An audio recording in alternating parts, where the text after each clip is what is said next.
Hello friends, welcome to किरोशन nursing academy. और मैं शशांक फिर से आपके सामने हाजिर हो चुका हूँ एक नई वीडियो लेकर के ओबीजी पोर्शन से आपके लिए नई वीडियो लेके आया हूँ। एंटीपार्टम हेमरेज बहुत इंपॉर्टेंट टॉपिक है, बहुत सारे क्वेश्चन देखने को मिलते हैं फ्रेंड्स, तो जल्दी से देख लेते हैं antepartum haemorrhage.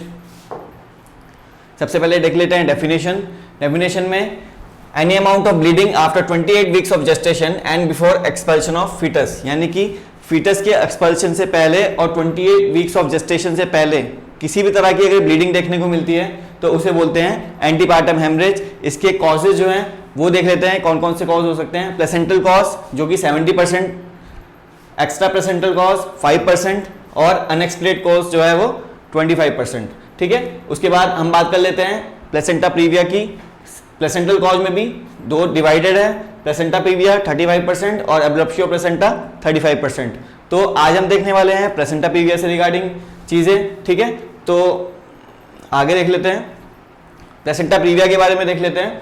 In this condition placenta is situated in lower uterine segment either partially और कंप्लीटली, मतलब प्लेसेंटा जो है वो लोअर यूट्राइन सेगमेंट में प्लेस हो जाता है, या जो प्लेसेंटा है वो लोअर यूट्राइन सेगमेंट में जो है वो पार्शियली और कंप्लीटली प्लेस हो जाता है, जिसकी वजह से जो है वो सर्विक्स को पार्शियली भी कवर कर सकता है और फुली भी कवर कर सकता है। Exact cause is unknown. Dropping down theory जिसको हम मानते हैं उसकी बात करते हैं। Fertilise ovum drop down towards lower uterine segment because of increase ciliary activity. जो प्लेसेंटा है वो नीचे की तरफ कैसे प्लांट हो जाता है, लोअर यूट्राइन सेगमेंट में कैसे इम्प्लांट हो जाता है, due to increase ciliary activity और पुअर डेसिडुअल रिएक्शन, यानी कि decidua is not prepare for implant. तो डेसिडुआ जो है वो प्रॉपर्ली मेच्योर नहीं होता है इम्प्लांटेशन के लिए, और इसीलिए पुअर डेसिडुअल रिएक्शन की वजह से जो है वो लोअर यूट्राइन सेगमेंट में जो है वो इम्प्लांट हो जाता है। ठीक है फ्रेंड्स, आगे चलते हैं, टाइप्स देखते हैं प्लेसेंटा प्रीविया की, कितने टाइप्स के होते हैं। बेसिकली 4 टाइप के प्लेसेंटा प्रीविया देखने को मिलते हैं। टाइप 1 जिसको हम लो लाइन बोलते हैं, टाइप 2 जिसको हम मार्जिनल बोलते हैं, टाइप 3 जिसको हम पार्शियल या फिर इनकम्प्लीट बोलते हैं, और टाइप 4 जिसको हम कंप्लीट, टोटल या फिर सेंट्रल प्लेसेंटा प्रीविया बोलते हैं। ठीक है, तो 4 तरह के हैं, type 1 low lying, type 2 marginal, type 3 incomplete और पार्शियल, और टाइप 4 कंप्लीट या फिर टोटल। तो ये इमेजेस मैं आपको बता देता हूं। टाइप 1 लो लाइन है लेकिन सर्विक्स तक नहीं पहुंच पाया है, बस कुछ पार्ट जो है वो लो लाइन है, बाकी पार्ट जो है वो अपर यूट्राइन सेगमेंट में प्लेस है। उसके बाद बात करते हैं टाइप 2 की। Type 2 up to the marking of cervix है लेकिन इंटरनल उसको फुली कवर नहीं किया है। ठीक है, उसके बाद टाइप 3 में क्या है कि लो लाइन है लेकिन जो इंटरनल ओस है उसको पार्शियली कवर किया है सर्विक्स की। ठीक है, और टाइप 4 में जो है वो कंप्लीटली टोटल जो है उसको सर्विक्स की इंटरनल उसको कवर कर लेता है, जिससे कि जो है नॉर्मल वजाइनल डिलीवरी के चांसेस जो हैं वो बिल्कुल खत्म हो जाते हैं और सिजेरियन सेक्शन करना पड़ता है। नेक्स्ट देखते हैं टाइप 1 लो लाइन जिसको हम बोलते हैं। In this condition major part of the placenta situated in upper uterine segment, मतलब कि जो ज्यादा पार्ट है प्लेसेंटा का वो अपर यूट्राइन सेगमेंट में इंप्लांट हो जाता है। Only some part of placenta present in lower uterine segment but not up to the level of cervix, यानी कि कुछ ही पार्ट जो है वो प्लेसेंटा का जो वो है वो लोअर यूट्राइन सेगमेंट में इंप्लांट होता है, लेकिन मैक्सिमम मेजर पार्ट जो है वो अपर यूट्राइन सेगमेंट में जो है वो सिचुएटेड रहता है, और not up to the level of cervix, यानी कि सर्विक्स तक नहीं पहुंचता, सिर्फ कुछ भाग जो है वो नीचे की तरफ इम्प्लांट हो जाता है प्लेसेंटा का। ठीक है, इसमें वेजाइनल डिलीवरी जो है वो पॉसिबल है। ये बात करी हमने टाइप 1 की लो लाइन की। फिर टाइप 2 की बात करते हैं। टाइप 2 है जो वो मार्जिनल होता है। Some part of placenta present in upper uterine segment and major part is of the placenta present in lower uterine segment. इसमें जो लो लाइन है उसका जस्ट उल्टा है, उसमें थोड़ा सा पार्ट जो है वो लोअर यूट्राइन सेगमेंट में था और ज्यादा पार्ट प्लेसेंटा का था वो अपर यूट्राइन सेगमेंट में इंप्लांट था। लेकिन मार्जिनल में क्या है कि जो कुछ भाग है वो अपर यूट्राइन सेगमेंट में इंप्लांटेड है और ज्यादा पोर्शन जो है वो लोअर यूट्राइन सेगमेंट में इंप्लांटेड है। Present in lower uterine segment up to the level of cervix but does not cover the cervix, मतलब कि सर्विक्स के लेवल तक है लेकिन सर्विक्स को प्रॉपर्ली कवर नहीं किया है। ठीक है, ये है टाइप 2 में, यानी कि मार्जिनल में। उसके बाद टाइप 2 एंटीरियर की बात करते हैं। तो टाइप 2 के भी 2 पार्ट है, type 2 anterior, type 2 posterior. Type 2 anterior की बात करते हैं। Placenta is implanted towards symphysis pubis, यानी कि जो प्लेसेंटा है वो सिम्फिसिस प्यूबिस की तरफ जो है उसका जो इम्प्लांटेशन है वो सिम्फेसिस प्यूबिस की तरफ है, ठीक है। इसमें मतलब वेजाइनल डिलीवरी जो है वो पॉसिबल होती है टाइप 2 एंटीरियर में, और टाइप 2 पोस्टीरियर में वेजाइनल डिलीवरी जो है वो पॉसिबल नहीं होती है फ्रेंड्स।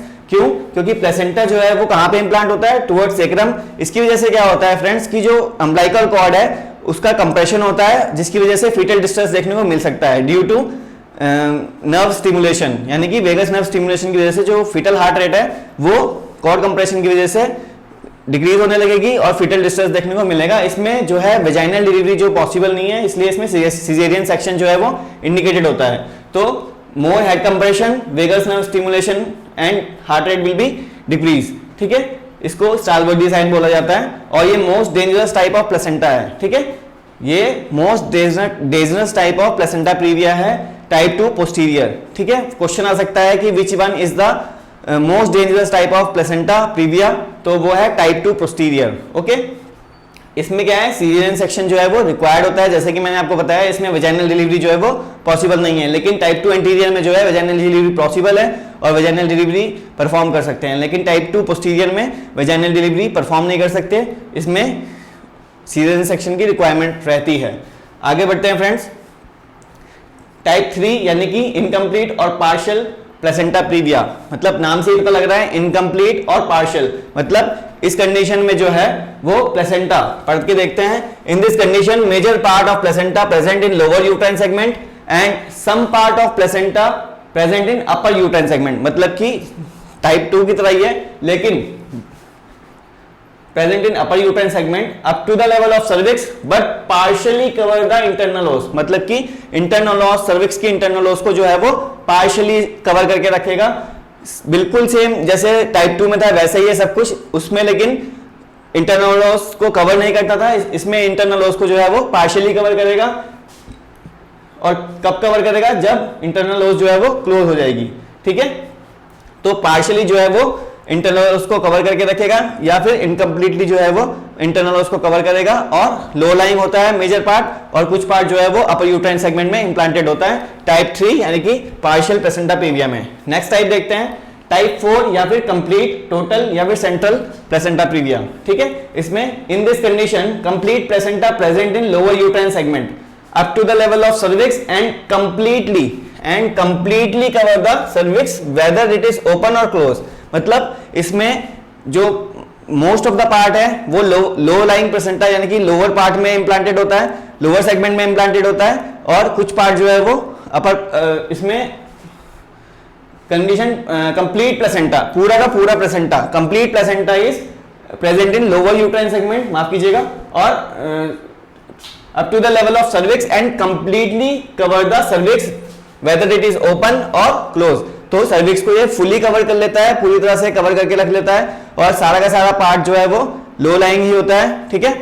लोअर यूट्राइन सेगमेंट में जो इंप्लांटेड होता है और कंप्लीटली कवर कर लेता है सर्विक्स के माउथ को या इंटरनल ओस को, वेदर इट इज क्लोज या ओपन, ठीक है। उसके बाद साइन एंड सिम्टम्स की बात कर लेते हैं फ्रेंड्स।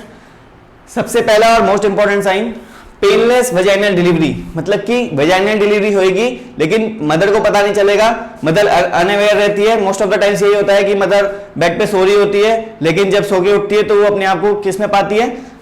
पूल ऑफ ब्लड में पाती है। तो बहुत बार क्वेश्चन पूछा जाता है यहाँ से कि पेनलेस वेजाइनल डिलीवरी जो है वो किसका साइन होता है? वो साइन होता है प्लेसेंटा प्रीविया का, ठीक है। तो पेनलेस वेजाइनल डिलीवरी देखने को मिलेगी, ब्राइट रेड ब्लीडिंग देखने को मिलेगी, और ब्लीडिंग हमेशा देखने को मिलेगी।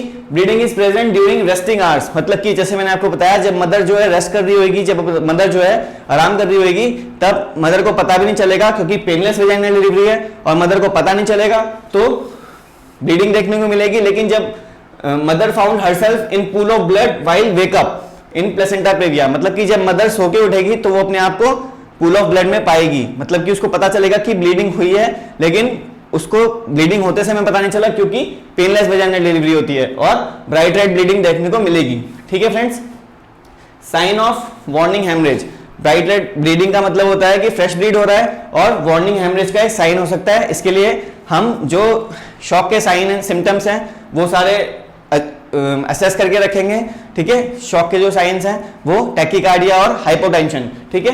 उसके बाद uterus is soft and non tender, तो जो यूट्रस होगा वो नॉन टेंडर रहेगा और सॉफ्ट रहेगा, एंड साइन ऑफ शॉक मैंने जैसे आपको बताया कि शॉक के जो साइन है टैकीकार्डिया और हाइपोटेंशन, उसको हमने असेस करके रखना है। ठीक है फ्रेंड्स, नेक्स्ट डायग्नोसिस की बात करते हैं। परवेजाइनल एग्जामिनेशन इज स्ट्रिक्टली कॉन्ट्राइंडिकेटेड। तो परवेजाइनल एग्जामिनेशन जो है वो स्ट्रिक्टली कॉन्ट्राइंडिकेटेड होता है प्लेसेंटा प्रीविया के केस में। उसके बाद प्लेसेंटोग्राफी करके देख सकते हैं, यूएसजी एग्जामिनेशन ऑफ प्लेसेंटा, इससे ये पता चल जाएगा कि प्लेसेंटा कितना लो लाइंग है और कौन से टाइप का प्लेसेंटा है, कि उससे हम आइडेंटिफाई कर सकते हैं, इवेल्युएट कर सकते हैं कि हमें कौन सी डिलीवरी चूज करनी है, या हमें नॉर्मल वेजाइनल डिलीवरी करानी है, या हमें सिजेरियन सेक्शन चूज करना है। ठीक है, उसके बाद ड्वेल सेटअप एग्जामिनेशन, इसमें क्या होता है कि इमरजेंसी कंडीशंस के लिए एक टीम होती है, वो सेटअप रहती है और सारे इंस्ट्रूमेंट्स रेडी रहते हैं टू यूज। ठीक है, and where all emergency equipment should be ready at bed side. फिर मैनेजमेंट की अगर बात करें तो हॉस्पिटलाइजेशन मस्ट है, रेस्ट मस्ट है। ठीक है, वाइटल साइंस मॉनिटरिंग, शॉक के जो वाइटल साइंस है उसको मॉनिटर करेंगे, ऑक्सीजन थेरेपी दे सकते हैं और ब्लड ग्रुपिंग और क्रॉस मैचिंग कर सकते हैं, क्योंकि अगर शॉक में चला गया पेशेंट, हाइपोवोलेमिया में चला गया, तो हमें ब्लड रिप्लेसमेंट थेरेपी की भी जरूरत पड़ सकती है, तो ब्लड ग्रुपिंग और क्रॉस मैचिंग भी करवा के रख सकते हैं। उसके बाद मैनेजमेंट की बात कर लेते हैं। एक्चुअल मैनेजमेंट की दो टाइप के मैनेजमेंट होते हैं, एक्सपेक्टेड मैनेजमेंट और एक्टिव मैनेजमेंट। ठीक है, पहले बात करते हैं एक्सपेक्टेड मैनेजमेंट की। एक्सपेक्टेड मैनेजमेंट में when a patient is haemodynamically stable, patient जब हीमोडायनेमिकली स्टेबल होता है, पेशेंट को कोई दिक्कत नहीं हो रही है, कोई कंप्लेंट नहीं हो रही है, तो क्या करना है, when a patient is haemodynamically stable, तो क्या करना है, वाइटल साइन नॉर्मल है, फीटल हार्ट रेट नॉर्मल है, और उसके बाद हमने असेस करनी है जेस्टेशनल एज। यदि तो जेस्टेशनल एज 37 वीक से ज्यादा है, ध्यान से सुनना, यदि तो जेस्टेशनल एज 37 वीक से ज्यादा है, मतलब कि जो फीटस है वो एट टर्म है, टर्म प्रेगनेंसी है, तो टर्मिनेशन ऑफ प्रेगनेंसी, जो प्रेगनेंसी है उसको टर्मिनेट कर सकते हैं। ठीक है, ताकि रिस्क से बचा जा सके। उसके बाद अगर तो जेस्टेशनल एज 37 वीक से कम है, अगर तो जेस्टेशनल एज 37 वीक से कम है तो प्रेगनेंसी का कंटिन्यूएशन करना है। कंटिन्यूएशन के बाद प्रोवाइड स्टेरॉइड, बीटामिथासोन, और फिर उसके बाद प्रेगनेंसी टर्मिनेट किया जा सकती है, ताकि फीटल लंग जो है वो मैच्योर हो जाए। बीटामिथासोन क्यों प्रोवाइड कराते हैं, ताकि जो फीटल लंग्स है वो मैच्योर हो जाए और एक्स्ट्रा यूट्राइन एनवायरनमेंट में आने के लिए तैयार हो जाएं। उसके बाद बात करते हैं एक्टिव मैनेजमेंट की। When a patient is haemodynamically unstable, अगर पेशेंट जो है हीमोडायनेमिकली अनस्टेबल है, when a patient is haemodynamically unstable,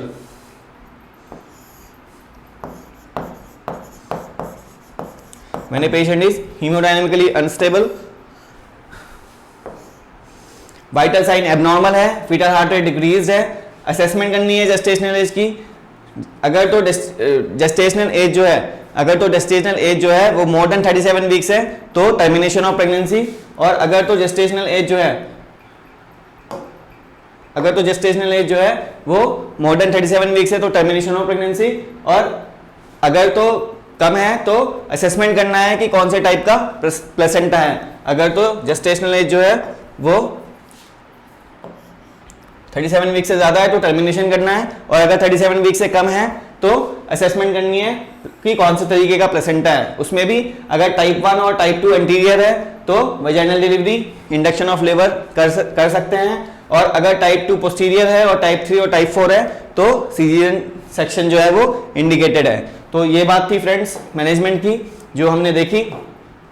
एक बार मैं फिर से बता रहा हूँ आपको, दो टाइप के मैनेजमेंट होते हैं, एक्सपेक्टेड मैनेजमेंट और एक्टिव मैनेजमेंट। जब पेशेंट हीमोडायनेमिकली स्टेबल होता है तब क्या करना है, वाइटल साइन चेक करना है और फीटल हार्ट रेट देखना है। अगर तो उसके बाद असेसमेंट करनी है जेस्टेशनल एज की। अगर तो जेस्टेशनल एज जो है वो 37 वीक से ज्यादा है तो टर्मिनेशन ऑफ प्रेगनेंसी, क्योंकि टर्म प्रेगनेंसी है। अगर तो जेस्टेशनल एज 37 वीक से कम है, अगर 37 वीक से कम है और मदर जो है हीमोडायनेमिकली स्टेबल है तो स्टेरॉइड बीटामिथासोन दे सकते हैं ताकि फीटल लंग मैच्योर हो जाए और वो एक्स्ट्रा यूट्राइन एनवायरनमेंट में आने के लिए रेडी हो जाए। उसके बाद बात करते हैं एक्टिव मैनेजमेंट की। अगर पेशेंट जो है हीमोडायनेमिकली स्टेबल नहीं है, उसके वाइटल्स नॉर्मल नहीं है, फीटल डिस्ट्रेस हो रही है, तो असेसमेंट करेंगे जेस्टेशनल एज की। अगर तो जेस्टेशनल एज 37 वीक से ज्यादा है तो आप इंडक्शन ऑफ लेबर यानी कि प्रेगनेंसी इंड्यूस कर सकते हैं और टर्मिनेट कर सकते हैं। लेकिन अगर 37 वीक से कम है जेस्टेशनल एज, तो हमें असेस करना है कि कौन से टाइप का प्लेसेंटा प्रीविया है, टाइप 1 है, टाइप 2 एंटीरियर है, तो वेजाइनल डिलीवरी पॉसिबल है, ठीक है, और इंडक्शन ऑफ लेबर पॉसिबल है। लेकिन अगर टाइप 2 पोस्टीरियर है और टाइप 3 और टाइप 4 है, यानी कि कंप्लीट और पार्शियली कवर करके रखा है सर्विक्स को, तो हम रिस्क नहीं लेंगे बच्चे के साथ, ठीक है। तो सीजेरियन सेक्शन जो है वो इंडिकेटेड है, ठीक है फ्रेंड्स। तो ये बात थी फ्रेंड्स प्लेसेंटा प्रीविया से रिगार्डिंग। जल्दी से मिलेंगे नेक्स्ट वीडियो में। आप वीडियो को लाइक और सब्सक्राइब करते रहिए। अगर आपको वीडियो पसंद आ रही है तो आप हमें लाइक, सब्सक्राइब और कमेंट करके बता सकते हैं। इससे मुझे नेक्स्ट वीडियो बनाने के लिए फ्रेंड्स मोटिवेशन मिलता है कि कितने लोग मेरी वीडियो को देख रहे हैं और पसंद कर रहे हैं, ताकि मैं आप लोगों के लिए ऐसे ही मेहनत करता रहूं। Thank you friends, thank you so much.